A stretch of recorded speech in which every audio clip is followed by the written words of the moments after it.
بات کرنے کا حسین طور طریقہ سیکھا، ہم نے اردو کے بہانے سے سلیقہ سیکھا۔ ہمارے درمیان ایوان صدارت میں مشتاق احمد مشتاق صاحب براجمان ہیں۔ آپ ادیب ہیں، افسانہ نگار ہیں اور ڈائریکٹر نیوز آل انڈیا ریڈیو سری نگر کشمیر۔ میں ان سے ملتمس ہوں کہ وہ اپنے خیالات کا اظہار کریں۔ جناب مشتاق صاحب۔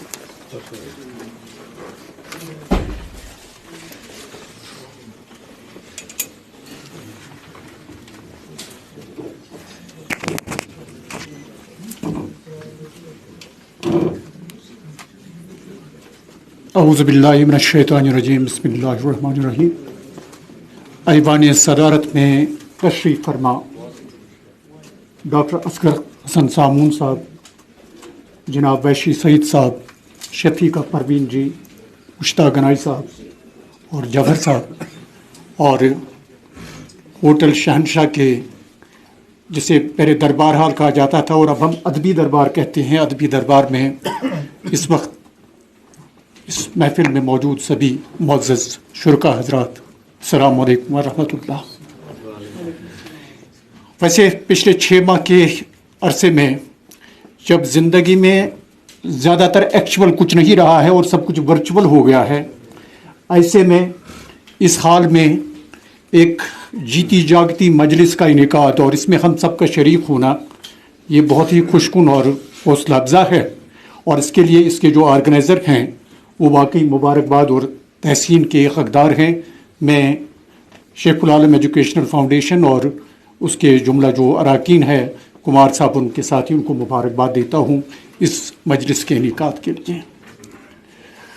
چونکہ اس مجلس کا موضوع یہ رکھا گیا تھا کہ 21ویں صدی کا اردو کا نثری ادب، کچھ اس طرح کا موضوع ہے، اور لیکن تقریب جو ہے تقریب زیادہ تر رسمی اجرائی کا ہی حجم اس میں بڑا رہا اور کئی کتابیں یہاں منظر عام پر آ گئی۔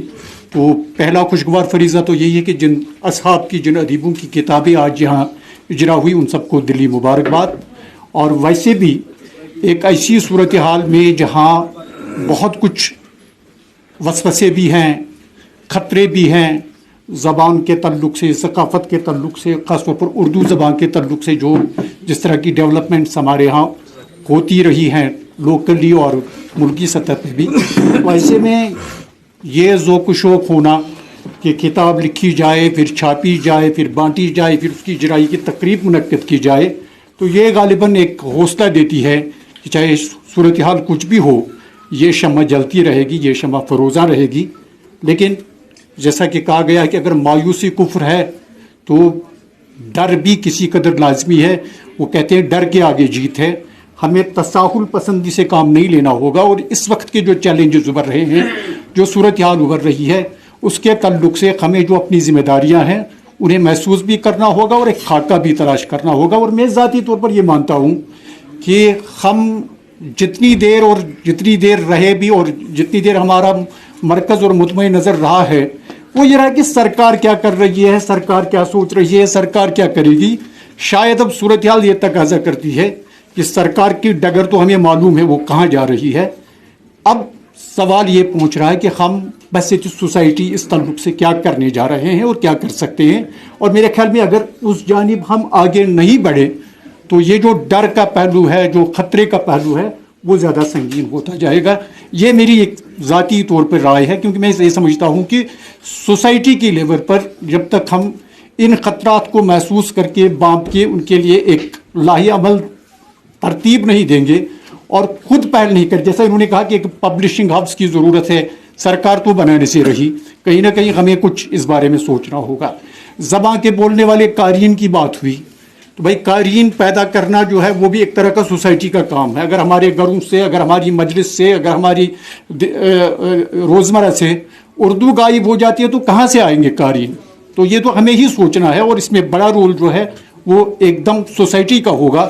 شاید سرکار کرے یا نہ کرے، دونوں صورت میں اگر سوسائٹی کرتی ہے تو سرکار کی کوششیں یا سازشیں کامیاب نہیں ہو سکتی۔ تو یہ ایک گزارش ہے اس تعلق سے۔ اور رہی بات 21ویں صدی کے نثر کے تعلق سے، تو ایک چیزیں ہیں جو مختصراً میں اشارہ کرنا چاہوں گا، وہ یہ ہے کہ نثر دراصل کمیونیکیشن کا ایک ادبی زبان کی کمیونیکیشن کا ایک لیٹسٹ ہی فینامنا ہے۔